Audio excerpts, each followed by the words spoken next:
DP Angkatan 7 yang mana dengan tema supervisi akademik. Percakapan coaching ini merupakan situasi nyata yang dihadapi coaching mengenai pembelajaran di sekolahan. Berikut peran kami bertiga, Coach Bapak Ferry Kurniawan, Coach Ibu Aprilia Dwi Saraswati, dan pengamat saya sendiri Ibu Dina Wulandari. Tema coaching hari ini adalah adaptasi siswa tentang model pembelajaran sekolah dasar untuk kelas 1. Kita melakukan tahap prasupervisi dulu ya Pak ya. Assalamualaikum warahmatullahi wabarakatuh. Bapak Ferry, bagaimana kabar Bapak hari ini? Sehat dan masih bugar ya Pak ya, meskipun dalam keadaan puasa? Alhamdulillah, untuk kondisi saat ini tetap semangat walaupun di bulan Ramadan, bulan puasa, kita tetap semangat untuk terus belajar. Itu benar. Ya, bagus Pak. Saya setuju itu. Saya minta izin dulu kepada Pak Ferry untuk melakukan diskusi sebentar sebelum Pak Ferry melakukan kegiatan coaching ya Pak ya, karena saya sebagai pengamat nanti juga akan mengamati coaching Bapak Ferry yang lakukan. Justru ketika ada Bu Dina melakukan pengamatan, itu nanti saya sebagai coach bisa mengerti apa nanti mungkin hal-hal yang kurang. Jadi ketika melaksanakan coaching, nanti kiranya ada hal yang perlu diperbaiki, nanti bisa kami perbaiki. Oke Pak, baik, yang pertama supaya kita satu persepsi dulu, bagaimana rubrik penilaian dalam percakapan nanti Pak? Ya, sebelum melaksanakan coaching pada hari ini, saya sudah membuat catatan-catatan dari berupa jadwal pertemuan dengan coaching, kemudian selanjutnya membuat kolom yang berisi kompetensi inti yang nanti diharapkan bisa dikembangkan ketika melaksanakan percakapan, bisa terdiri dari kehadiran penuh, mendengarkan aktif, dan mengajukan pertanyaan yang berbobot. Kemudian ada juga nanti hal-hal untuk evaluasi serta untuk refleksi bersama. Ya, sudah komplit ya Pak ya. Tadi Bapak sudah menyinggung tentang rubrik penilaian, ada kompetensi inti. Nah, kompetensi apa yang ingin Bapak kembangkan dalam coaching Bapak?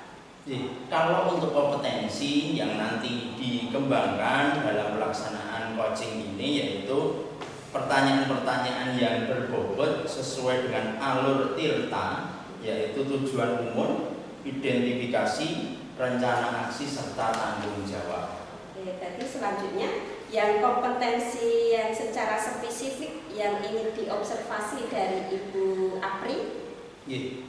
Untuk permasalahan kemarin ketika penyusunan jadwal juga sudah disinggung sedikit permasalahan yang ingin didiskusikan tentang adaptasi siswa sekolah dasar terutama kelas 1, karena kelas 1 itu adalah peralihan dari siswa yang ada di TK kemudian masuk di SD, sehingga model atau metode pembelajarannya agak sedikit berbeda. Jadi nanti akan dicari solusi-solusi terbaiknya.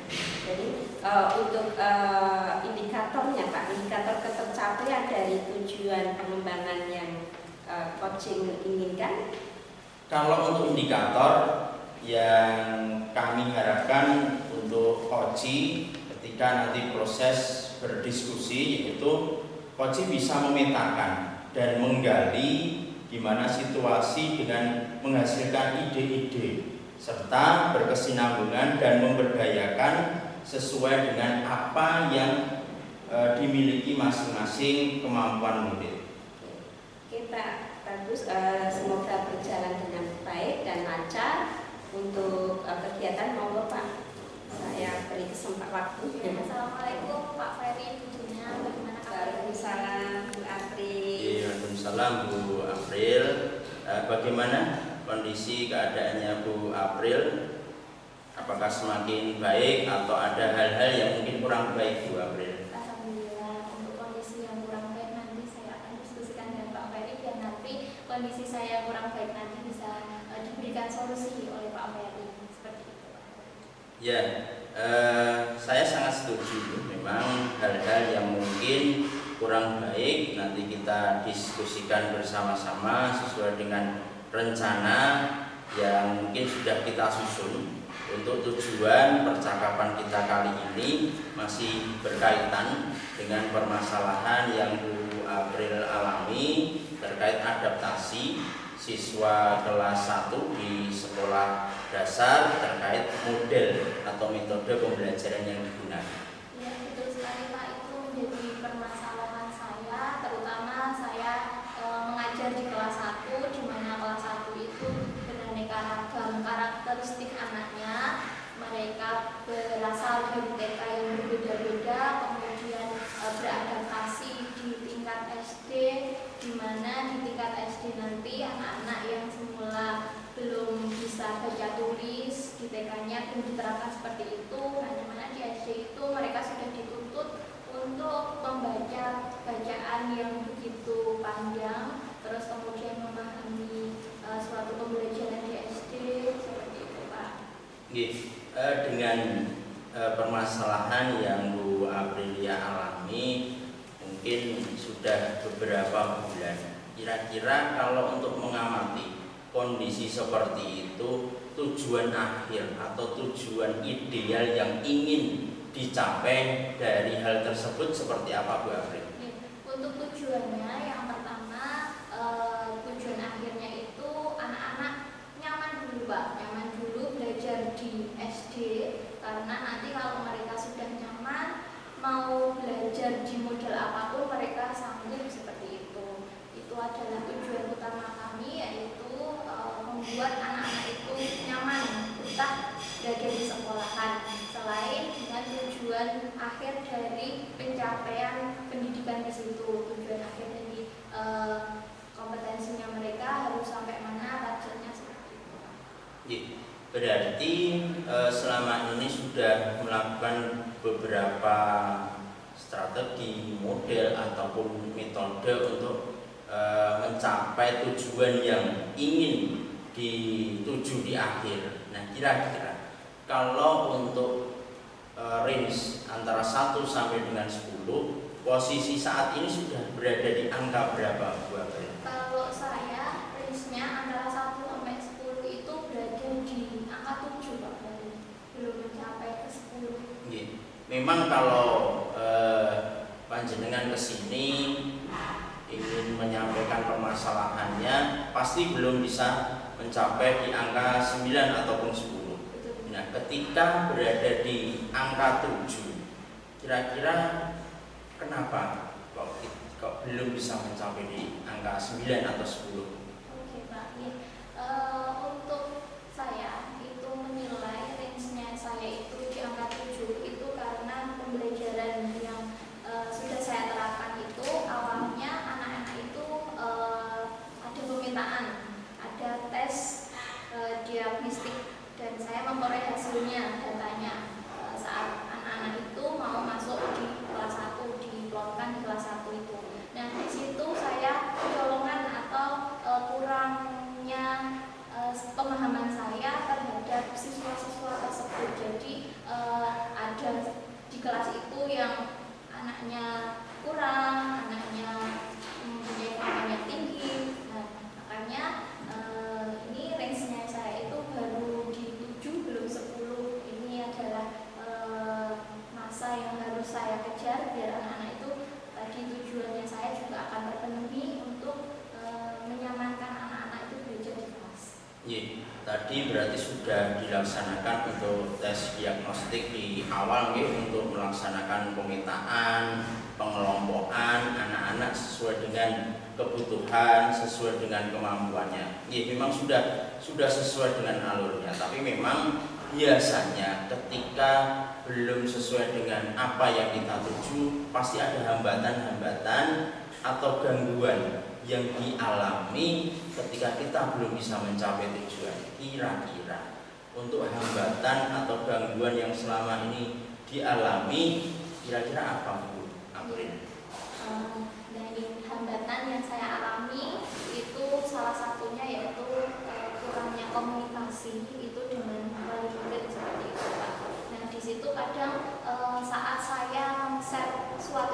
informasi itu orang tua itu salah menangkap seperti itu Pak. Jadi misalnya hari ini anak-anak suruh membawa pensil warna misalnya, di situ orang tua itu masih tanya pensil warnanya seperti apa dan sebagainya. Kan saya menginformasikan itu apa yang anak punya di rumah, mereka punya krayon, punya cat warna atau apa, itu dibawa ke adik sekolahan seperti itu Pak. Berarti memang hambatannya ketika berkomunikasi ya, dengan orang tua kadang persepsinya berbeda sehingga pesan yang kita sampaikan belum bisa sesuai dengan apa pemahaman dari orang tua. Tapi ketika ada hambatan atau gangguan yang ada di kelas, pasti ada kekuatan di situ atau kelebihan di kelas itu yang nantinya bisa digunakan untuk mengembangkan diri dari masing-masing murid. Kira-kira kekuatan dari kelas tersebut apa, Bu April?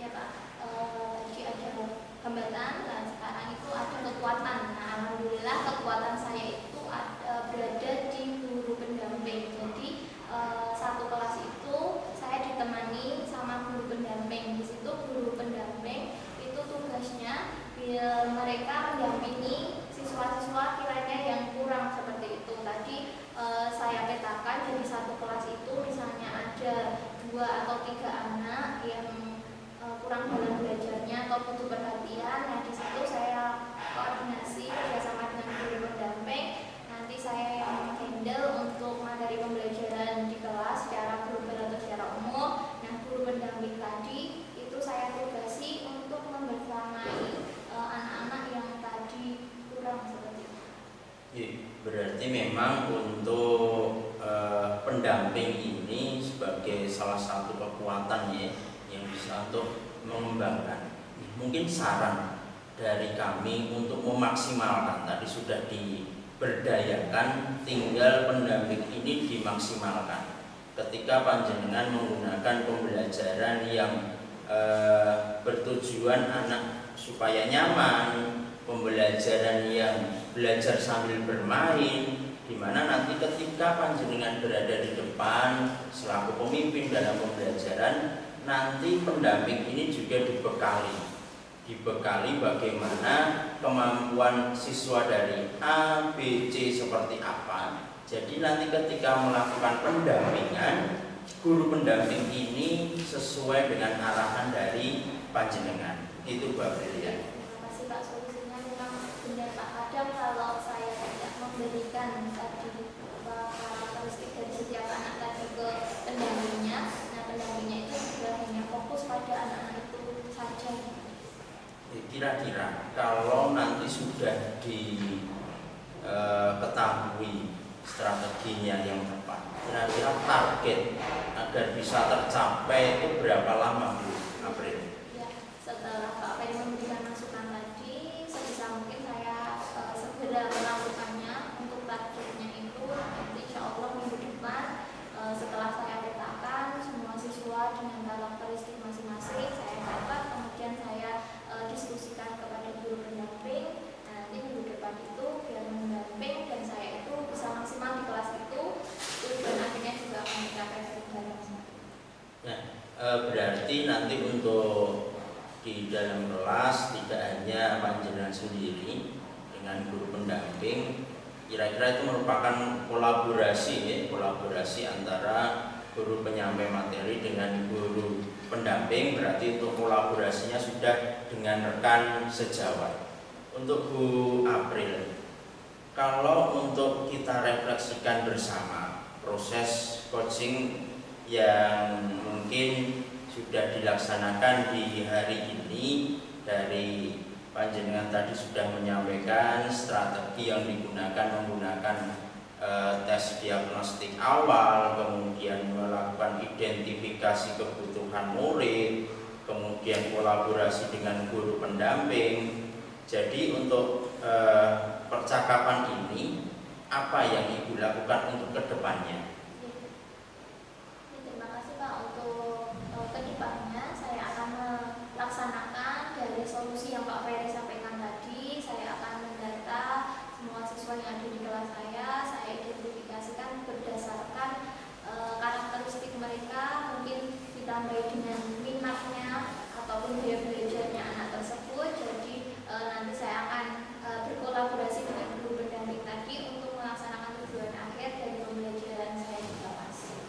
berarti ketika panjenengan melaksanakan coaching ini sudah ada rencana ke depannya, karena memang tujuan untuk coaching ini mendapatkan solusi yang nanti digunakan untuk pembelajaran berikutnya. Kira-kira setelah mendapatkan masukan, perasaan dari Bu April seperti apa?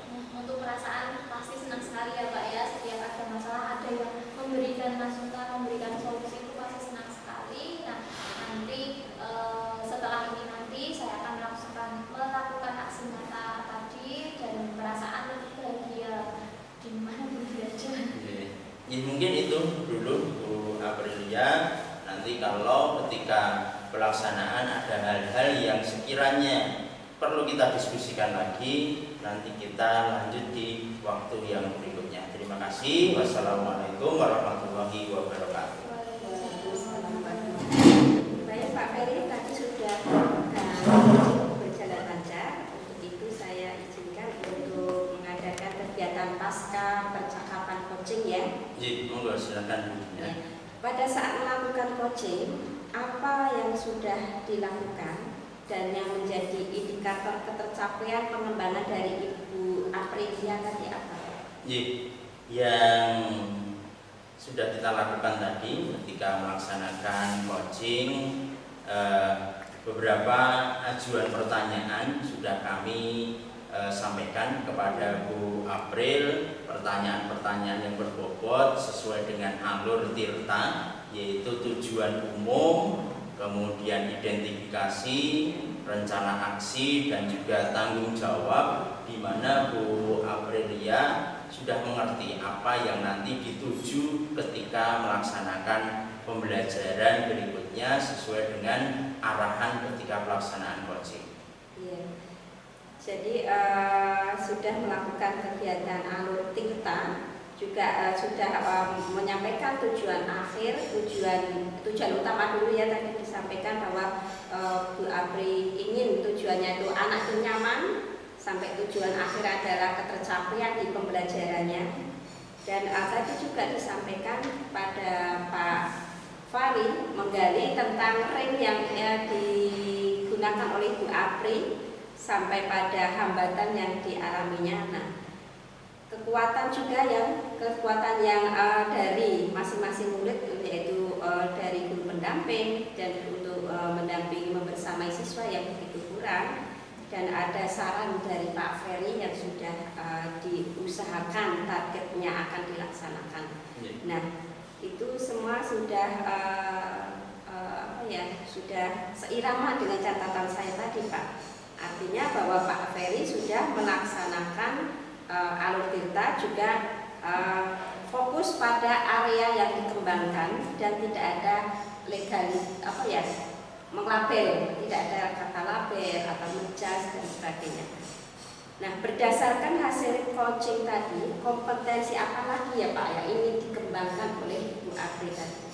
Untuk kompetensi yang dikembangkan dari Bu Aprilia memang mengembangkan potensi-potensi yang dimiliki dari masing-masing murid untuk kedepannya, terutama di prestasi-prestasi baik kompetensi pengetahuan maupun juga keterampilannya. Selain nanti ketika anak sudah bisa beradaptasi ketika pembelajaran, nanti untuk akademik maupun akademiknya juga ingin terus ditingkatkan. Baik, terima kasih Pak Ferry atas pasca percakapan ini. Tetap semangat, semoga nanti lancar semuanya. Amin. Terima kasih. Ya, sama-sama. Assalamualaikum warahmatullahi wabarakatuh. Waalaikumsalam warahmatullahi wabarakatuh.